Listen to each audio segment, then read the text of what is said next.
Hello everybody, this is Uwa, and for today, pag-aaralan natin paano nga ba mag-drive ng automatic. At ngayon na nga, bago tayo magsimula, unang-unang kailangan natin ay susi. Okay, so yung susi, yun. Basta may susi ka, makakaalis tayo. And then, also, huwag natin kakalimutan mag-pray bago tayo umandar. Kasi ito yung isang protection natin sa anumang biyahe na pupuntahan natin or kung saan man tayo pupunta. Kailangan tayo ay nagdadasal. Okay, so bago tayo umalis, ito ang ating first step, ang key or susi. Papasok natin siya dito. Okay, so pag napasok na natin siya, pwede nating tapakan ng pedal muna. Ito. Ay, brake. Nakapala ako. And then, ikot natin siya ng una. Ito, mag-o-open na yung mga accessories niya. Ayan. So, pag-open na siya, pangalawang ikot. Ayan. Nag-ready na siya. Ayan, kailangan mawala to. Ayan, wala na siya. So, pwede ko nang pangatlong ikot. Make sure nakatapak pa din kayo sa pedal brake. Ayan. At doon nga sa pangatlong ikot, doon na mag-i-start ang sasakyan. And golden rule din. Ayan. So, bago kayo mandar, ayan, kailangan uminit muna siya. So, ngayon, kaya siya naka-green. Itong parang temperature is kasi malamig pa yung makina. So pag nawala na yan, ibig sabihin mainit na yung makina at pwede na tayong umandar.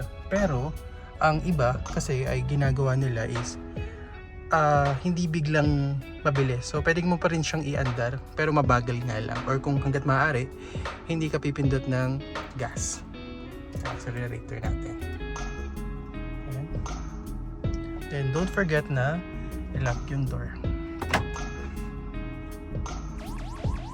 Okay, while waiting tayo mandar, isa na nga rin sa mga reference ko dito ay yung may mga nag-comment din sa aking previous post or previous video, and sobrang na-appreciate ko lahat ng comment nyo, and mag-start tayo, basahin natin. So, matututo rin tayo sa mga comment, especially kayo kung meron kayong mga karagdagang kaalaman na hindi ko nabanggit, pwede nyo rin i-comment para at least matuto rin or magkaroon ng additional information yung mga viewers natin. So let's start with this. Keep safe palagi at magdasal muna sa Panginoon bago mag-drive para gabayan kanya palagi. Which is sobrang tama. Every time na maalis ako, make sure, like, actually meron nga ako ditong rosary. So ito yung, kumbaga, somehow, ito yung protection ko. Kasi alam naman natin, diba, actually sa mga social media nga, ang dami natin nakikita na road rage. So, hanggat maaari, yung pasensya dapat nandyan lagi, at and of course dapat lagi mo kasama si God sa biyahe natin. Okay, next. Ay, nakakatawa, humble, more brake put. Nice ride, safe. Okay, pwede mo hindi natapakan ng brake pedal, mag-start din siya. Mag-start din siya pag hindi mo tinapakan yung brake pedal, pero kasi ako better safe, diba? Kumaga hindi natin alam, diba? So, mag-start pa rin naman siya kahit hindi tayo nakatapak sa brake pedal. Pero, better ng safe, diba? Na baka biglang mandar yung sakyan. Ayan, so, next. Pwede ka tabihan ng duly licensed, sir. Hindi lang professional, for correction po and para malaman ng mga bagong driver. Ito yung sa mga nag-aaral pa mag-drive. So, ayan, so, kung mag-aaral man kayo ng paano mag-drive, make sure na meron kayong kasama, hindi pwedeng kayo lang mag-isa. Meron kayo either professional or non-pro license. Pwede naman yan. Nice driving barefoot, sir. Mas komportable at ramdam ang pedals, lalo na pag long drive. Tsaka, para hindi madumihan ang pedals. At swabe ang driving, please do more. Ayan. Di ko alam, pero kasi ako din, mas komportable ako pag nakapaa ako. So, meron akong shoes na nandito sa ilalim. In case lang, tama rin yung comment si sir na para hindi mas madumihan yung sa mga pedals natin or sa mga tatapakan natin. And di ko alam, kasi yung nagturo sa akin, sanay din siya magpaa. So nung tinuruan niya ako, pinagpaan niya rin ako. Tapos sabi niya, magsapatos ako para at least hindi ako masanay nakapaa. Pero nung nag-drive na ako, wala na, nasanay na ako nakapaa. Kaya either nakapaa or medyas. Ayun. So every time na mag-drive ako, lalo na pag long drive, nagpapaa ako. Pero pag mag-shoes, kaya naman. Pero better din na may reserve kayo shoes kasi hindi natin alam, di ba, kung may checkpoint, ganyan. So kailangan may shoes tayo. And better din na may shoes. Pero kung saan kayo mas comfortable, yun din yung sundin nyo. Ayan, mas okay sir kung wait nyo muna uminit yung makina before nyo buksan yung AC. Makita nyo po yun pag wala na yung color green sa top right cluster. Yun yung sinabi ko sa inyo, yung green temperature. So ayun yung magiging basihan natin kung mainit or malamig pa yung makina. And based din doon, yes, tama yun, na before mo i-on yung AC, better wala na yun, magdi-disappear na yun. Later pakita ko sa inyo na nag-disappear na siya. Better na wala na yung green para at least pwede mo nang, yun yung kumbaga signal mo. And then ano pa ba? Okay, so yun lang naman yung mga comments. And ngayon, since meron na tayong somehow small information, somehow meron na tayong guide, and now na meron na tayong guidelines sa pagdadrive, start na natin siyang mag-start. Okay, so if you're ready, let's go. Ito nga, kung mapapansin nyo, ayan, wala na yung green. So ibig sabihin, mainit na yung ating makina. And that's the time na pwede tayong mag-AC. Ayan, so ito yung sa lamig, ito yung sa blower. So kayo kung pwede nyo i-adjust. So, since mag-isa lang naman ako, winan ko lang yan. Pero pag sobrang init, pwede may 2 or 3. Now, mag-start na tayo mag-drive. So paano nga ba tayo mag-start? Saan tayo magsisimula? And mag-i-start tayo dito sa dalawang to, handbrake and sa manibela. Ayan, so kung mapapansin nyo to, meron P, R, and D, B. Now dito, P meaning naka-park tayo. So kung gusto nyo mag-park, then pag gusto nyo umatras, ilalagay nyo yan sa reverse. Now neutral, usually kapag may mga small stop lang naman, para hindi ka naka-drive. So pwede mo siyang, kung may traffic light, so pwede mo siyang ilagay sa end. Yung iba nag-PP, pero pwede naman yung end kung super saglit lang naman. And then D, pag drive na. So since automatic naman to, pag nilagay mo siya sa D, aandar na yung sasakyan natin. So ikaw na lang yung magtatapak ng accelerator sa gas pedal kung gaano yung bilis na gusto mo. And then huwag kakalimutan na ibaba ito. Yan, ito yung handbrake natin. So baba na natin siya. And then lagay muna natin siya sa N. Ayan. So nasa N na siya, so neutral na to. Ayan. Makikita nyo rin siya dito na naka-N siya. So lagay natin yung reverse. Ayan, mag-R na siya. So naka-reverse na tayo. And yeah. Now, i-drive natin siya. Ayan, naka-drive na. And naka-drive na din to. Hindi pa tayo ma-under kasi nakatapak ako sa brake pedal. So pag tinanggal ko na itong sa paa ko, under na tayo. Alright, so ngayon aalisin na natin yung sa paa ko, para yung sa brake, para mandar na tayo. So tingnan nyo, observe nyo lang kung paano yung under ko kapag tinanggal ko na yung sa paa ko. Alright, so tanggalin natin siya. Yan, so mapapansin nyo, mabagal lang naman siya.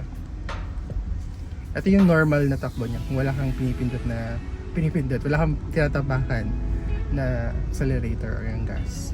Tatapak ako ng gas pedal, ganito siya. Ayan. Dahan-dahan lang yung tapak mo. Ganyan lang. Smooth lang. Ayan. Tsaka nasa loob pa naman tayo, so hindi pwedeng ganun kabilis.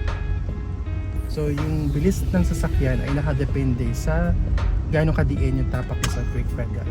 And also yung sa pag signal. So dito naman, kung gusto nyo mag-signal, ayan, so may makikita kayo dito sa left part. Yan. So kung gusto nyo mag-right, i-up nyo lang siya. Nag-signal na tayo ng right. Yan. Kung gusto nyo mag-left, ibababa nyo lang siya. Siyempre, pag binababa mo yan, mawawala. So ibaba mo pa siya.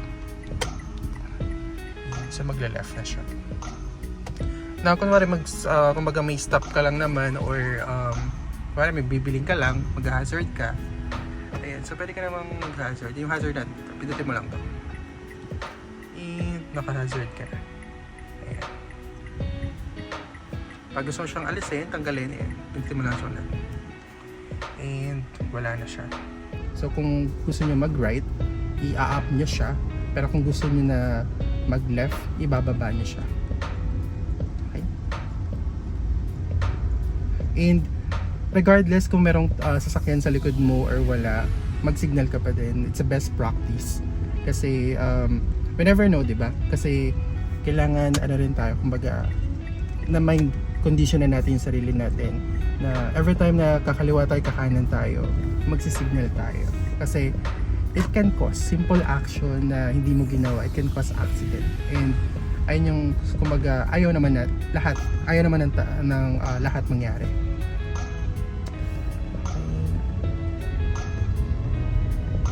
So may tayo.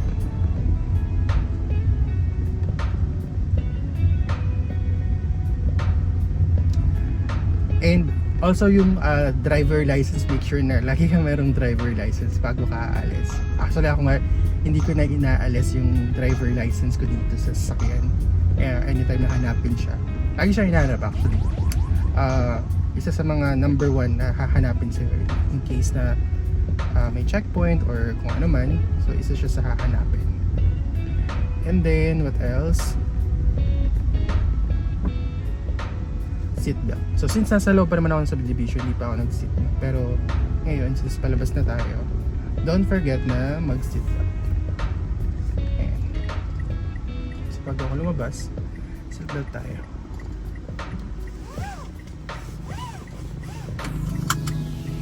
Ayun. So since naka-seatbelt na tayo, all set na tayo, ikot tayo.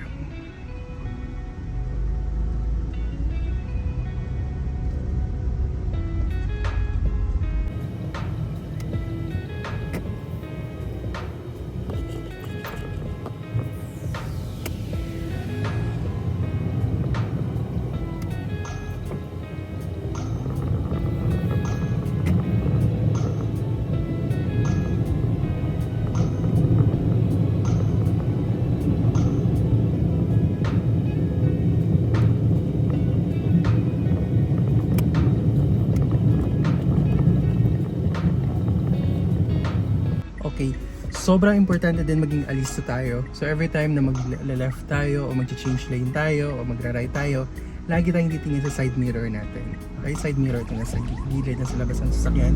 Yung kumbaga parang tenga ng sasakyan. So lagi kayong titingin dyan.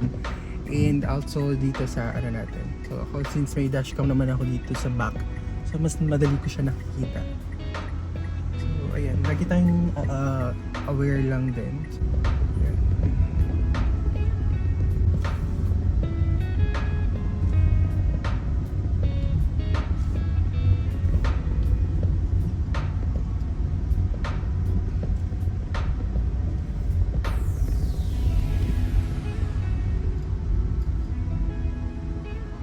ayan.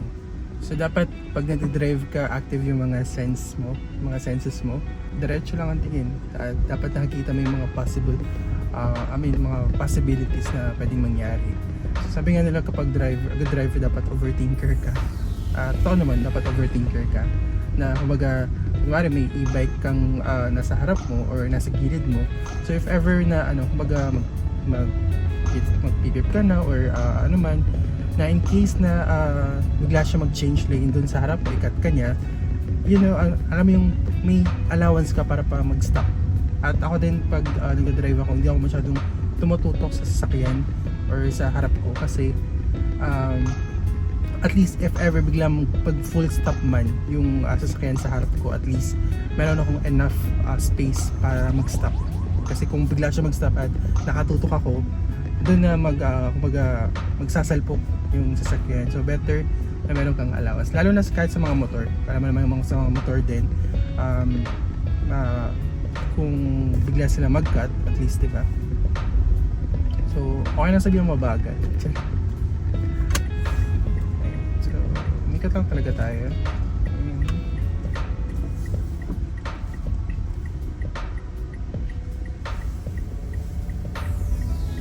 Actually, pag automatic naman, mabilis ka lang naman talaga matuto mag-drive. Actually, kaya-kaya na isang buong araw sa driving lesson, sa mga driving school. Usually, ano yan, one whole day. Pero, syempre, tatansyahin pa rin naman kung pwede ka na mag-highway. Pero kung dito lang din naman sa mga loob lang din naman ng mga subdivision, yan, pwede ka na mag-aaral. Basta make sure na meron kang kasama. Ayun, so ito lang naman yung mga basic natin na dapat matutunan sa pagdadrive. And we're here. And I hope na natuto kayo. At kung meron pa kayong gustong malaman or kung meron kayong gustong idagdag na hindi ko nasabi, pwede nyo rin idagdag sa atin para sa ating next video. And I appreciate you and God bless. Bye! And kung tapos na kayo mag-drive, don't forget to patay ng aircon. Yan, so off nyo lang siya. Then susi, don't forget.